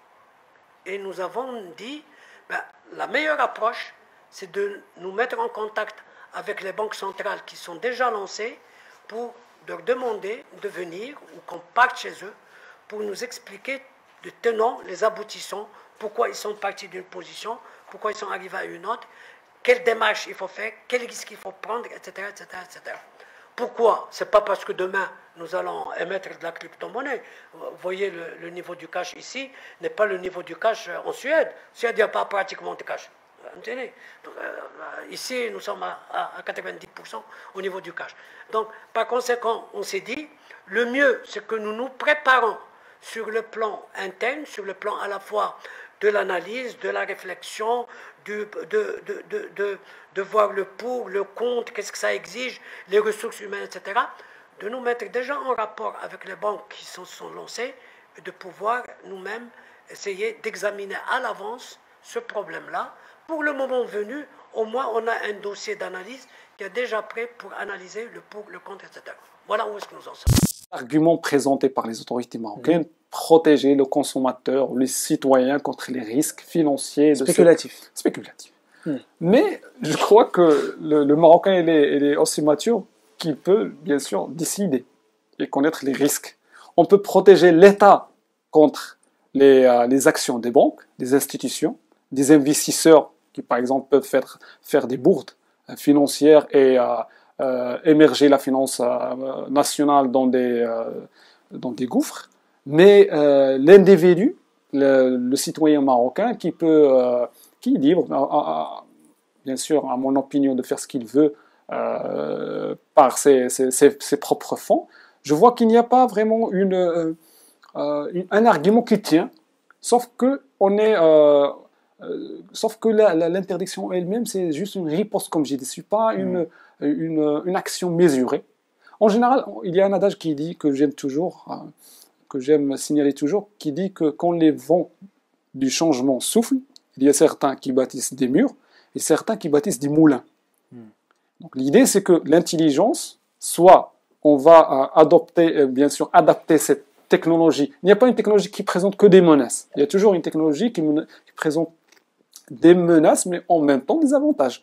Donc, au lieu d'interdire, bâtir un mur, dire, voilà, on a peur que les citoyens marocains, je sais pas, on lui a fait rater ce passage astronomique d'$1 vers 300 000 $, donc c'est la protection.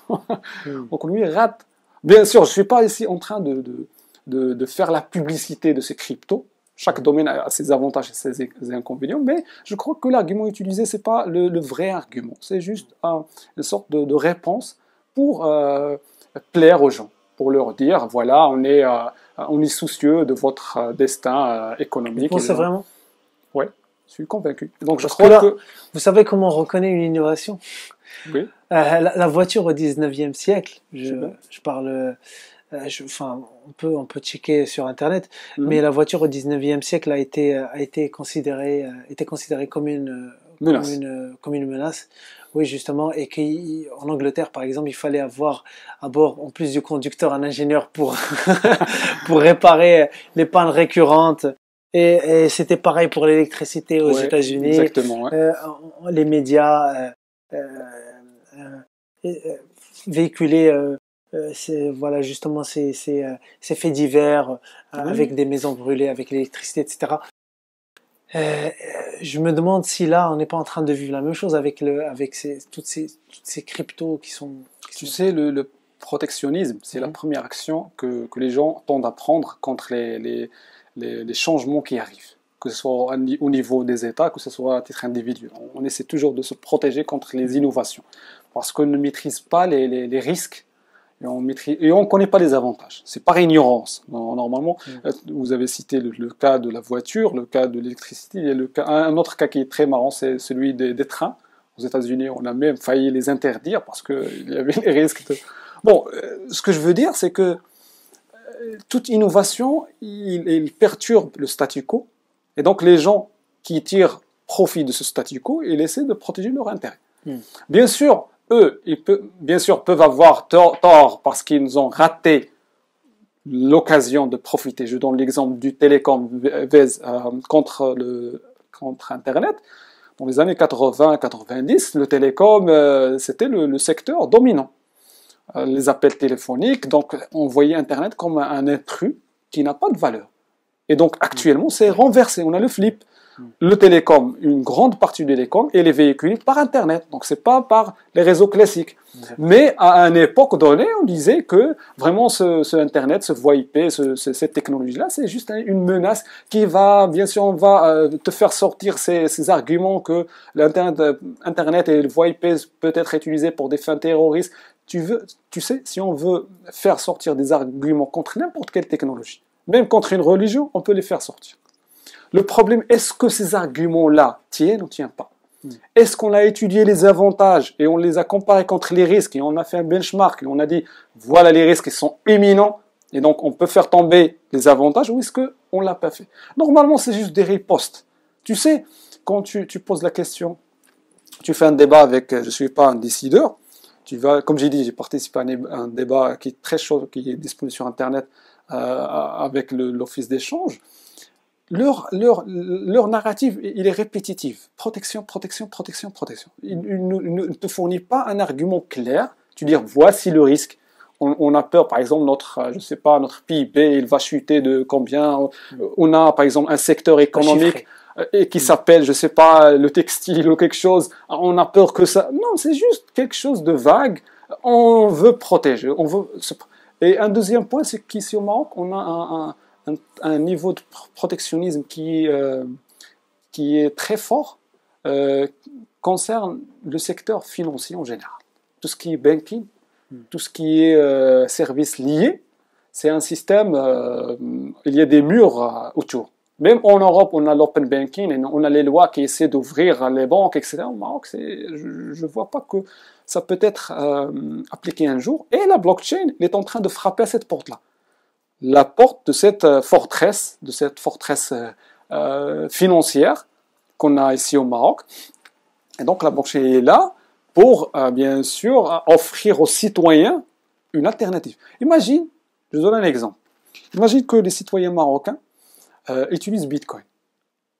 Le saviez-vous que un grand facteur d'entrée de devises, c'est les remittances, c'est-à-dire les transferts qui sont faits par les gens à l'étranger au Maroc. Et donc le Maroc bénéficie bien de cette opération-là. Imagine que, par exemple, demain, tous les utilisateurs vont utiliser Bitcoin parce qu'ils ont marre des services bancaires, parce qu'ils ont marre du retard, parce qu'ils ont marre de la qualité de service, parce qu'ils ont marre des lois d'anti-money laundering, etc., qui te font perdre ton temps, et ils vont, par exemple, utiliser directement Bitcoin. Par exemple, quelqu'un qui a la famille en Belgique va lui envoyer directement du Bitcoin. C'est instantané, c'est à 0 dirham. Bon, on peut dire à 20 euros. N'importe quelle valeur. Donc, on peut envoyer même $1 milliard sur Bitcoin en utilisant les mêmes frais, en payant les mêmes frais. Et donc ça, c'est très intéressant, c'est très compétitif contre les services existants. Et donc là, c'est un service qui peut faciliter la vie aux gens, mais qui ne va pas faciliter la vie aux banquiers. Et donc, on essaie d'imposer ce protectionnisme, non pas qu'au Maroc, parce que le Maroc, ce n'est pas un cas exceptionnel, c'est à l'échelle internationale. Donc les acteurs, les opérateurs bancaires, ils ne prennent pas au sérieux la blockchain aujourd'hui? Même à l'échelle internationale, ils ne la prennent pas au sérieux. Mais JP Morgan, au départ, il se foutait on va dire, entre guillemets, de tous les détenteurs des cryptos au départ, mais finalement, ils ont, je pense que il y a quelques mois, ils ont recruté des ingénieurs développeurs d'applications, d'app. Justement. Bon, il y a une différence. C'est-à-dire qu'ils sont il y a une différence entre. Oui. Il y a une différence entre rejoindre et embrasser le système, le nouveau système, ce nouveau schéma d'action qui est décentralisé, et juste d'essayer de se labelliser comme une banque qui est innovante, qui rejoint la technologie. Donc là, JP Morgan, pour vous, c'est... Non, pas que JP Morgan. Beaucoup de cela. banques, mais juste, il y a deux choses. Par exemple, il y a Goldman Sachs qui ont des fonds en Bitcoin. Il y a une différence entre qu'ils voient l'intérêt financier pur dans ce nouveau actif. Eux, ils peuvent trader ou plutôt faire marchander dans n'importe quelle marchandise, que ce soit Bitcoin, que ce soit... Eux, ils sont indépendants. Ils sont plutôt... Ils suivent... À la quête du profit. Exactement, à la quête du profit. Donc l'idée, c'est que ces banques-là, ils ont vu l'intérêt. Il y a un marché naissant. Récemment, on a atteint $1 trillion. C'est un marché récent, un marché très intéressant. On est dedans. Mais on n'est pas dedans en transformant notre moyen de faire, en notre architecture, en notre système monétaire, ou comment on crée la monnaie ex nihilo. Non, c'est pas ça. Donc eux, ils essaient juste de monter sur la vague, exploiter le potentiel. Mais la blockchain, parce que déjà la blockchain c'est juste la moitié, ou les cryptos plutôt, le Bitcoin précisément, c'est juste la moitié de la réponse, c'est la moitié de la menace. Les banquiers comprennent ça. Parce que la blockchain elle seule ne va pas vraiment les perturber ou les faire sortir du jeu. Ce qui va les faire sortir du jeu, c'est un consommateur conscient des limites du système existant et conscient des avantages et de la puissance de Bitcoin. Je viens de donner l'exemple des échanges à l'international pour un citoyen simple. Aucun citoyen actuel, c'est très rare de trouver quelqu'un qui va t'expliquer que Bitcoin c'est extraordinaire comme un moyen de paiement. Et les banquiers et les banques savent ça, savent que la blockchain elle-même, c'est pas suffisant pour les faire tomber de leur monopole, de leur puissance. Mais ils essaient bien sûr de rejoindre la vague, en quelque sorte modifier la direction, apporter des solutions semblables, de jouer avec, par exemple, de ne pas parler Bitcoin, parler blockchain, sachant que Bitcoin, c'est la blockchain, c'est la première blockchain. C'est juste pour rappeler les choses. Satoshi Nakamoto, dans le papier qu'il a annoncé, il n'y a pas le terme blockchain. C'est juste pour... c'est une nomination qui a voulu après... qualifier l'ensemble des technologies qui ont été introduites par Bitcoin. Mais normalement, la technologie, c'est Bitcoin. C'est juste pour un fait. Donc, les banques parlent de blockchain. On a mis aussi... Même la technologie derrière le Bitcoin, c'est le Bitcoin. Oui, normalement, il n'y a que Bitcoin. Au début, il n'y avait que Bitcoin. Il n'y avait pas le terme blockchain. Mais ça a été modélisé par la suite. Par la suite, bien sûr, pour des fins... pour éviter de parler Bitcoin parce qu'il avait une mauvaise connotation à l'époque. Bon, c'est une autre histoire. Donc, je dis que les banques essaient quand même de mitiger le risque de la blockchain. Parce qu'ils savent que lorsque la masse va connaître l'avantage de la technologie, sa puissance, crois-moi, personne ne va aller vers la banque. Crois-moi, tous les gens vont se poser la question pourquoi on détient de l'euro, pourquoi on détient du dollar, au lieu de détenir des cryptos. Je suis ici. Mais tout le monde ne va pas courir vers le Bitcoin, parce que c'est un actif quand même, on va dire, qui s'apparente à l'or. Bien sûr, c'est un actif qui se veut rare. Oui, donc il est rare, par définition. Donc c'est un actif refuge, on va dire. Oui, s'il est considéré par... Ça va nous emmener vers une autre discussion. Est-ce que Bitcoin c'est une monnaie ? Est-ce que Bitcoin c'est un actif? Normalement, le créateur, il le voyait comme un electronic cash system, c'est-à-dire un système de paiement qu'on va utiliser demain pour acheter, je sais pas, ce tricot, pour acheter, je sais pas, du pain. Mais là, c'est raté parce que si ça non, ça monte au ciel. Non, c'est pas parce que le Bitcoin normalement, il a prévu ça en quelque sorte, c'est divisible. C'est divisible sur 1 million.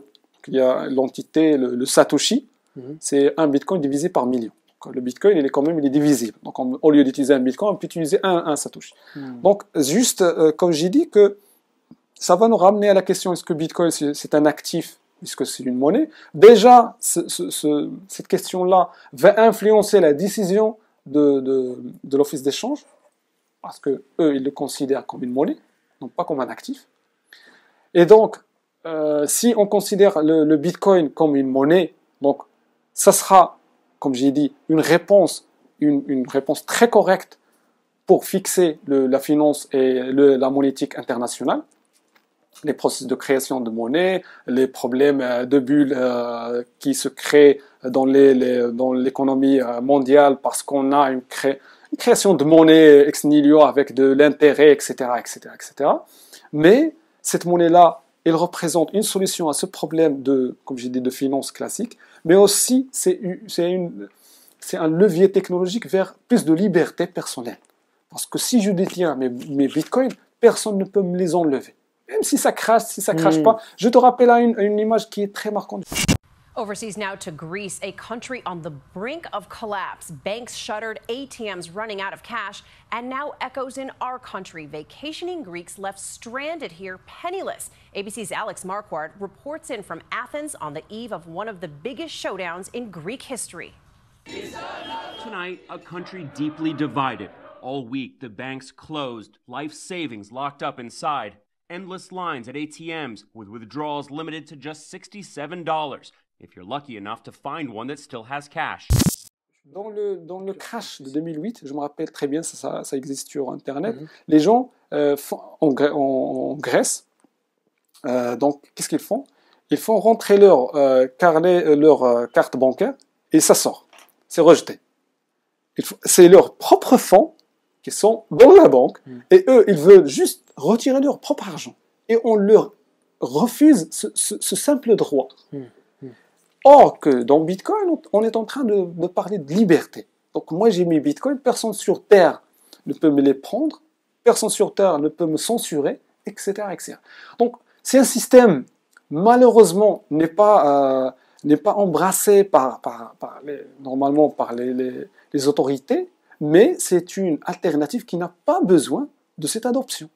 C'est une technologie qui est en train de percer, ça veut dire de se créer de son propre chemin en déterminant de la décision des autres. Donc la technologie, elle est là, elle est en train de se positionner. On a vu le cours de Bitcoin, donc qui va Bon, il y a de la manipulation du marché, etc. Quand même, oui, on est tous à fait d'accord. Qui balance un tweet Mais derrière, voilà. Bon, il y a une manipulation plus profonde que ça. Il y a une manipulation plus profonde que ça. Mais ça reste quelque chose qui est hors la technologie. C'est l'être humain. Et déjà, comme j'ai dit tout à l'heure, la technologie, c'est juste la moitié de la solution. On a besoin d'éduquer des gens, bien sûr, qui vont tirer profit de la technologie. C'est comme le cas des technologies classiques YouTube, je sais pas, tu peux utiliser pour instruire les gens, comme le cas de cette émission, comme tu peux diffuser du n'importe quoi. Et avant de trader, il faut aussi s'intéresser à l'analyse fondamentale et aussi à l'analyse. Bien sûr, ça c'est un autre. Bon, ça c'est une science, si j'ose dire. Bon, c'est une science. Moi, tu sais, à travers cette émission, je n'incite les gens ni à trader, ni à acheter du Bitcoin, ni à rien. Normalement, j'essaie de leur expliquer la technologie, son avantage, comment elle essaie de fixer la finance classique, parce que personne sur Terre ne va me dire que la finance classique, c'est une finance parfaite, mais bon, même pas normale, c'est vraiment c'est quelque chose de catastrophique. Et la blockchain et le Bitcoin, surtout le Bitcoin, il est en train de nous présenter une alternative fiable. Imagine, si on a, je vais dire une bêtise économique. Vous voulez dire le Bitcoin ou la blockchain? Le Bitcoin, je parle. Le Bitcoin, d'accord. Okay. Je vais dire que, par exemple, on peut utiliser le Bitcoin comme une monnaie d'échange international. Et ça, c'était même des schémas qui ont été présentés avant Bretton Woods, avant l'agreement de Bretton Woods. Ça veut dire on veut mettre en place une monnaie indépendante internationale qui peut être utilisée pour échanger contre les devises nationales. Je pense que ça existe, mais c'est pas... Bon, ça existe à une certaine échelle de certains pays. Bon, c'est des tentatives. Moi, je parle ici d'un contexte international pour éviter les crises. Parce que donner le droit à un pays qui s'appelle les États-Unis pour imprimer n'importe quelle quantité on va laisser tomber les Sénats, ces choses que les arguments qu'on nous balance, que c'est contrôlé, etc. Rien n'est contrôlé. Donc, on nous imprime des billets verts et on les distribue à tort et à travers. Donc, ça n'a aucun sens. Donc, à chaque fois, on est amené à se heurter à des crises. Et donc, le Bitcoin, bien sûr, ça nécessite de la bonne volonté quand même. Parce que ça nécessite des gens qui veulent fixer bien sûr, cette finance internationale et la fixer, ça va toucher à des intérêts d'autres entités. Et donc, c'est un autre débat, plus philosophique que juste technique basé sur la technologie blockchain. Alors, revenons sur le secteur bancaire rapidement. Pas de manque à gagner pour le secteur bancaire de l'utilisation de la blockchain. Bon, quand tout à l'heure j'ai parlé en quelque sorte d'une façon négative sur les banques, c'était bien sûr d'une façon stratégique concernant les banques vis-à-vis la révolution blockchain en général. Okay. Parce que ça heurte leur concept d'existence lui-même, l'essence des banques elles-mêmes. Par contre, ils ont intérêt à utiliser la blockchain et c'est ce qu'ils font. Beaucoup de banques essaient d'accélérer les transferts interbancaires via des blockchains. D'accord. C'est au Maroc? Non. À l'international, je parle plutôt. Aux banques, il y a des tentatives granulaires, individuelles, pour... Je ne sais pas si je peux mentionner les noms, mais normalement, il y a des banques qui essaient d'apprendre ce que c'est la blockchain, tenter avec, parce que par effet de buzz, de mode, beaucoup de banques ici au Maroc s'y intéressent. Mais moi, je parle plutôt d'une vision plus large, globale, internationale. Il y a des banques qui utilisent la blockchain pour pour plutôt accélérer les transferts entre eux. Il y a des banques qui essaient d'offrir des services en quelque sorte une bonne ou améliorer l'expérience utilisateur, améliorer par exemple les process de KYC, améliorer par exemple éviter les fraudes. Il y a, je me rappelle, un système pour éviter les fraudes d'échecs qui a été, je ne me rappelle pas, d'une banque en Émirats avec... Bon, il y avait ces schémas-là. Les fraudes aussi touchent le secteur très proche aux banques qui est le secteur le secteur de l'assurance. Au Maroc, on a des fraudes en assurance qui sont vraiment... C'est un phénomène, selon mes amis qui travaillent en assurance. Donc, la blockchain peut jouer un rôle pour combattre les fraudes. Les gens qui, par exemple, ont plusieurs assurances chez plusieurs compagnies, donc on peut mettre en place une blockchain qui le regroupe. Donc, tu sais, dès qu'on a un certain nombre d'acteurs qui se partagent un service, on peut mettre en place une blockchain. Mais ça reste une blockchain qui a des questions dessus. C'est des blockchains centralisées, contrôlées par les entités. Des entités veulent plus de droits que les autres. Moi, je suis la banque la plus, je sais pas, j'ai une part de marché. Je peux pas me mettre égal à une petite banque.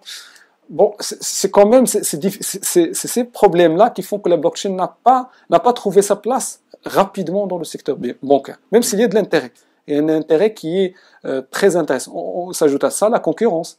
Je ne peux pas partager des informations, même si actuellement il y a des techniques pour ne pas protéger l'information, pour la protéger. Je ne vais pas rentrer dans les détails techniques, mais cette réticence, elle vient plutôt dans la mentalité bancaire. Oui. Mais il y a des banques, ça n'empêche qu'il y ait des banques qui ont une vision futuriste, qui essaient d'adopter la technologie, d'offrir des services pour leur clientèle. Mais moi, je vois un meilleur usage de la blockchain au niveau de la banque centrale. D'accord. De mettre en place les monnaies, les CBDC, les Central Bank Digital Currencies. Même c'est quoi les CBDC, les Central Bank Digital Currencies, les monnaies digitales de la banque centrale. Et c'est des projets quand même qui peuvent donner du sens à un usage digital. Parce que déjà, la monnaie elle est scripturale, donc c'est juste du chiffre. Et donc, avoir une monnaie digitale, déjà la Chine... Quelle sera la différence avec le processus classique? La différence, il émane plutôt de l'innovation qu'on peut bâtir sur ces systèmes-là que les systèmes classiques. Les systèmes classiques, c'est des systèmes encloisonnés, des systèmes fermés. Or que dans les systèmes blockchain, on peut innover par des smart contracts, on peut innover en battant des applications qui peuvent consommer cette blockchain, non pas comme les systèmes classiques. Déjà les API des banques, c'est difficile à utiliser, parce que c'est des systèmes lourds, c'est des systèmes délégués, c'est-à-dire des systèmes, d'anciens systèmes qui ont évolué lentement dans le temps, c'est des technologies dépassées, etc. Mais si on bâtit un système récent, avec une technologie récente, avec une blockchain, ça peut booster l'innovation financière. Et la Chine, il a lancé son e-Yuan. Et l'idée, c'est d'avoir cette monnaie électronique basée sur une blockchain, c'est une crypto. Mais le problème, ça reste une monnaie bien sûr centralisée. C'est ça ouvre une porte à l'innovation. On peut utiliser des smart contracts. C'est ce qu'on appelle le concept de programmable money, c'est-à-dire une monnaie programmable. On peut créer des scripts avec, innover avec. C'est pas comme la monnaie classique qui est juste un chiffre, juste une mise à jour de ton compte.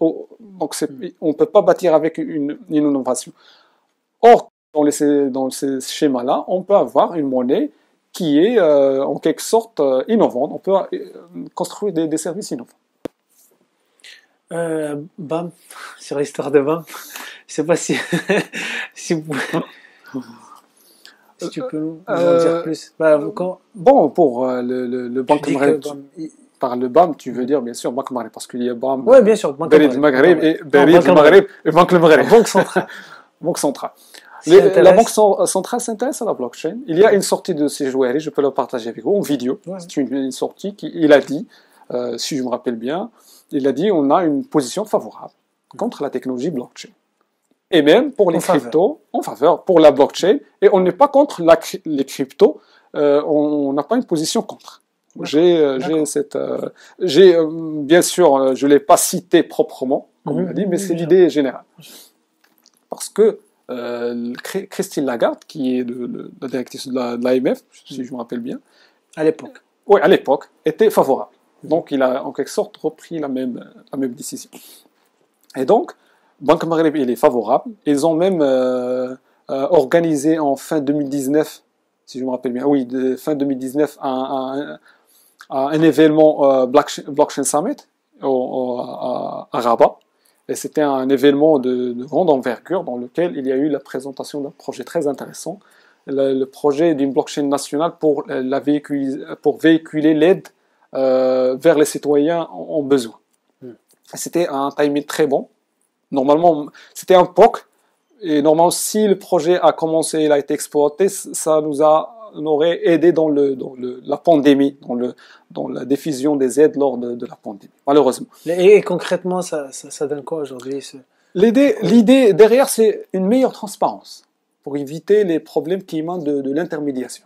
Parce qu'un intermédiaire, je ne vais pas dire des pays, un CAID, ou là, je sais pas, un MEL, ou là, je sais pas. Les différentes strates de l'État, on va dire, qui interviennent. Que des fois, voilà. Ouais, et il y a des fois des problèmes qui émanent de cette longue chaîne d'intervenants, d'intermédiaires.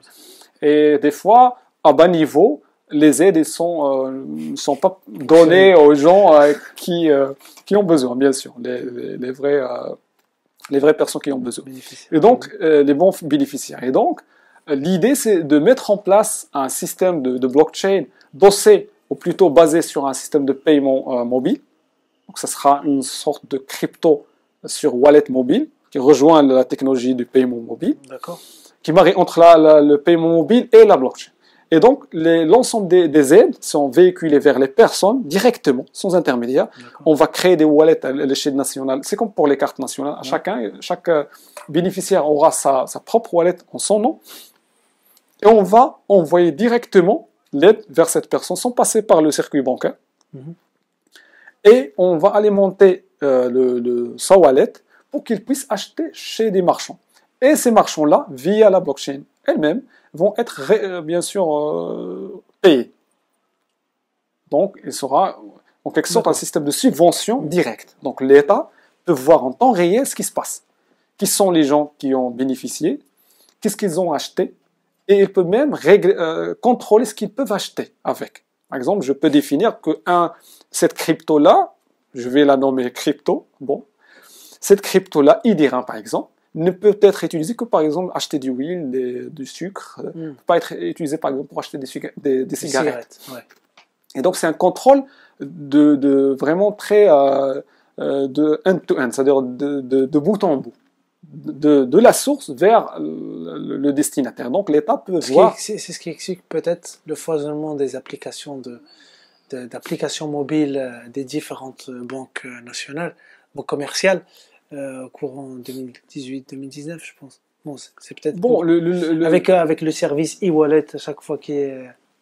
Tu sais, le e-wallet, c'est juste qui est proposé. C'est un système qui n'a pas la même transparence que ce système que je viens de décrire. Normalement, la sortie sera une wallet mobile à la classique, mais l'encheminement l'ensemble des soldes et les informations, non pas sur le mobile, mais sur la blockchain elle-même. Donc l'idée, c'est qu'on peut voir, ou plutôt avoir une transparence parfaite de ce qui se passe. On ne doit pas attendre qu'une banque va nous remonter les informations ou, je ne sais pas, les statistiques, mais plutôt c'est un système qui est transparent, on peut accéder directement à l'information. Et donc ça reflète un bon exemple qui a été présenté lors de ce summit-là, et il y avait, je crois, le M. Jouet a assisté à cette conférence-là, et donc je crois que le Banque Maghreb a une bonne décision vis-à-vis de la technologie, mais ça reste quand même des initiatives, on s'attend à plus. D'accord. Notamment pour la blockchain pour le vote, par exemple. Normalement, c'est pas Banque Maghreb qui va chapeauter un tel projet. Oui, mais je veux dire pour d'autres utilisations. Oui. Donc, si intéressantes peut-être. Oui, il y a d'autres pays. Déjà, il y a des pays qui utilisent déjà la blockchain pour le vote. Je crois l'Estonie, je crois le Thaïlande. C'est juste un pays qui. Bon, l'Estonie c'est quelque chose de très digital. Poussé, bon, il y a le Thaïlande. Il y a même des states aux États-Unis qui ont utilisé la blockchain pour le vote. Mais oui, ça reste, comme j'ai dit, une moitié de la solution. La blockchain, c'est quelque chose de transparent, inviolable, bien sûr, si on utilise une blockchain publique. Bon, il y a beaucoup d'avantages, mais reste le facteur humain toujours. Finalement, la blockchain, elle a sa place dans la transformation digitale de l'économie? Bien sûr. Mais comme j'ai dit, soit elle sera imbriquée dans cette stratégie de transformation, soit elle va nous imposer sa transformation. Donc, encore faut-il y avoir une volonté politique aussi. Bien sûr. Bien sûr, mais surtout dans les pays du tiers-monde, comme le Maroc. Donc, je crois que la volonté politique, c'est indispensable. Sinon, on aura deux modes parallèles. Un qui est en train de digitaliser, plutôt de faire une transformation digitale à sa façon. Un qui a une transformation digitale en marché noir, en quelque sorte. Ça veut dire des gens qui vont utiliser une monnaie décentralisée, consommer des services décentralisés, mais à la cachette. Je donne un exemple. Actuellement, il y a ce que j'ai dit tout à l'heure, la DeFi, la Decentralized Finance. Il y a des services qui entrent en concurrence directe avec la finance classique. Je donne un exemple, par exemple, le service de prêter. De prêt. La banque, le service majeur qu'il offre, c'est de prêter de l'argent aux gens. Il y a des services actuellement de DeFi qui peuvent te prêter de l'argent, en crypto bien sûr, sans te demander des informations personnelles. C'est un service très concurrent à l'existant. Mais, comme j'ai dit, si on n'incorpore pas cette transformation digitale qui est en parallèle, qui nous attend pas notre décision, qui n'attend pas notre décision, on aura deux modes de transformation digitale. On aura un mode qui est en quelque sorte légal et un mode illégal. Et le problème avec ce monde-là qui sera illégal, c'est qu'on ne peut pas ni le monitorer, ni le stopper, ni le contrôler. Donc il peut continuer c'est comme l'informel. Donc c'est quelque chose qui va... déjà l'informel est là, son pourcentage de l'économie nationale, c'est un grand pourcentage. Aujourd'hui, avec la crise sanitaire... Bon, en général, ignorons la crise sanitaire, donc c'est toujours la grande partie de l'économie, c'est l'économie informelle. On aura le même cas. Ça veut dire une transformation digitale qu'on accepte, en quelque sorte qui est formelle, et on aura une transformation digitale qui est informelle, en quelque sorte. Et ça va créer vraiment juste un petit problème pour les décideurs qui ont choisi au début de ne pas bénéficier de ces transformations digitales. Je donne un exemple parce que beaucoup de gens me disent « Eh oui, si on veut régulariser en quelque sorte cette transformation digitale, ou plutôt cette technologie, qu'est-ce qu'on va faire ?» Je leur dis tout simplement, on peut créer des canaux légaux, pour donner aux gens l'accès à ces technologies. Je m'explique. Ces cryptos-là, on peut mettre en place des marchés avec licence, comme le font beaucoup de pays. Même en Europe, aux États-Unis, vous avez des marchés, des banques, par exemple digitales, qui opèrent dans la cryptocurrency, qui payent leurs taxes, mais qui achètent, qui demandent une licence. Donc on peut mettre en place des licences pour opérer en blockchain. Et l'État sera gagnant, au lieu qu'il laisse ce monde en quelque sorte informel, gérer des millions de dirhams.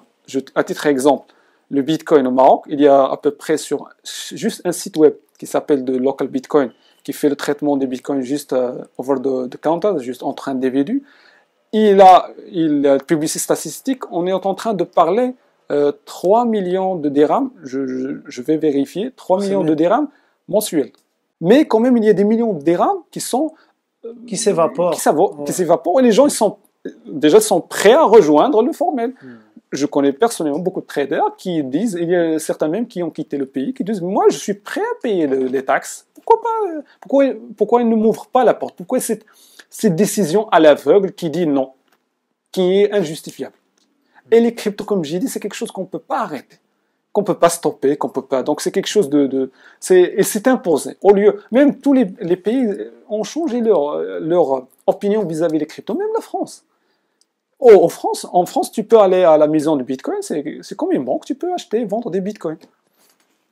Personne ne va te dire c'est une action illégale. Mais au Maroc, on a pris, comme j'ai dit, c'est une riposte, mais on l'a pas revu. Parce qu'on a considéré que ça vraiment ne vaut pas la peine qu'on discute cette affaire. Or, on doit la discuter, parce qu'on est en train de rater un deuxième virage. C'est comme le virage d'Internet qu'on a raté dans les années au début 2000. Internet, c'était quelque chose de vraiment quelque chose de luxe. On disait bon, pourquoi on va pas lâcher le papier, etc., etc. Actuellement, on a vu l'impact économique d'Internet sur notre économie. Et donc, on ne doit pas faire la même erreur. On doit s'asseoir, former, je sais pas, des comités ou n'importe quoi pour étudier l'impact de la chose. Bien sûr, je suis avec la régulation, je suis avec la mitigation du risque, mais je suis contre l'interdiction aveugle, l'interdiction tout court. Parce que c'est la décision la plus facile à prendre. Mais cette décision, elle a des impacts, elle a des répercussions sur d'autres secteurs, et il nous fait rater bien sûr beaucoup d'argent. Je donne l'exemple de l'investisseur qui a voulu investir en Derla. Donc c'était un projet qui a voulu investir en crypto. Pourquoi on l'a BlackRock. Oui, exactement, qui a été soutenu. Bon, c'est pas normalement par des ex-BlackRock qui ont essayé de lancer le projet, mais ça s'appelle Soluna, si je me rappelle. Le projet s'appelle Soluna. Donc, c'est 2 milliards de dollars qui sont en train d'être investis. Et beaucoup de pays à l'international essaient de devenir, en quelque sorte, la crypto-vallée. Parce que ça ne demande rien. C'est juste une technologie comme les autres. C'est comme du mobile, c'est comme de l'intelligence artificielle. Et il ne nécessite pas une plateforme exceptionnelle. Il nécessite juste de la bonne régulation. Dès qu'on a une bonne régulation, on peut ouvrir et profiter de ce marché. On est en train de parler d'un marché qui a atteint 1 trillion de dollars aujourd'hui, bien sûr dans ces jours-là, qui va nous garantir que quand Bitcoin ne sera plus créé, on va atteindre des chiffres astronomiques.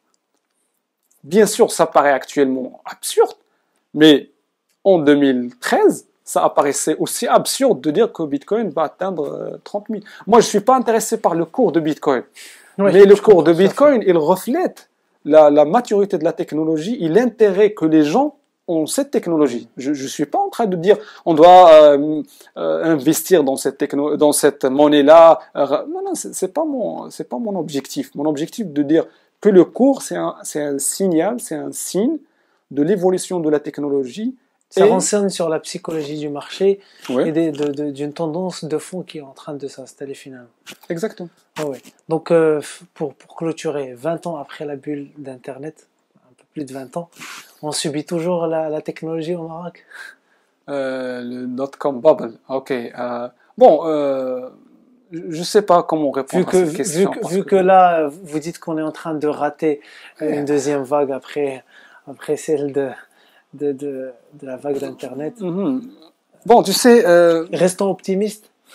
On doit rester optimiste. Parce que on a des signes qui disent que, quand même... si vous dites que BAM s'y intéresse, s'intéresse à la blockchain. Oui, ça reste un bon signe. Ouais, non, pas que BAM, il y a d'autres acteurs qui s'intéressent à la blockchain, mais moi, je suis... Que vous ne pouvez pas citer. Il y a la CAPS, ils ont initié une transaction avec un acteur international. Je ne sais pas les autres acteurs, je ne me rappelle pas exactement, mais je crois qu'il y a un engouement pour la technologie, mais ma peur c'est que cet engouement-là s'évapore, ou cet engouement-là c'est juste un effet de mode. Normalement, ça doit être une décision stratégique de dire est-ce qu'on va un jour vraiment utiliser la blockchain pour un service donné, pour profiter de ses profits, c'est juste bon, un effet de mode, utilisons-la comme les autres. Parce que cette vision-là, c'est une vision qui ne rapporte pas d'intérêt à la fin. D'accord. La blockchain pour la presse, peut-être, espérons. Espérons bien. Ça sera un très bon, vraiment un très bon projet, Pour surtout parce que l'accès à l'information. Et éviter la censure. Parce que la censure actuellement, c'est une menace qui s'éonne. Vraiment, c'est une menace qui nous entoure. Actuellement, si tu es contre la voix unique, parce qu'il y a une sorte d'une voix unique qui s'installe dans le monde, bien sûr, si tu es contre cette voix, tu as pour sort d'être censuré, malheureusement. Badr Blaj, merci beaucoup. C'était un plaisir partagé. À très bientôt. À la prochaine, ça sera avec grand plaisir. Merci beaucoup. Marhaba.